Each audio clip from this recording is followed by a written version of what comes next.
ভাই, Chandpur launch terminal কি চেনেন? হ্যাঁ চিনি তো, এই সামনে সামনে? সামনে টার্মিনাল। আমি তো চিনি না, আমি ঢাকাতে নতুন আসছি। হ্যাঁ, না না আমি চিনি চিনি, সামনে, সমস্যা নাই। আপনি ওই যে চেনেন? চাঁদপুরে।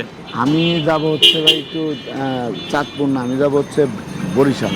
ওহো, না আমি চিনি, দাদা সমস্যা নেই। আপনি এই চেনেন? হ্যাঁ চিনি, আমি এখানে দাদা, এই ঠিকানা চিনি। আপনি আবার কই যাবেন?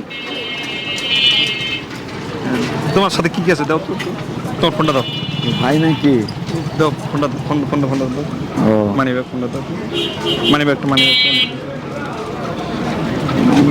ভাই আছে। দেখ, সমস্যা নেই সমস্যা নেই। এই এখান থেকে সোজা যাও, সোজা সোজা, এই সোজা চলে যাও, সোজা সোজা যাও। হ্যাঁ সোজা, একদম সোজা চলে যাও। না না সোজা যাও, যাও যাও। যে ঘটনাটা, এরকম ঘটনা কিন্তু প্রতিনিয়ত ঘটতেছে। তা ঢাকা শহরে কিন্তু এই জিনিসটা আরো বেশি ঘটে। আমাদের সাথে যে ভাইজান ছিল, ভাইজান আপনার নামটা বলে দিবেন। অনেক খান। অনিক খান।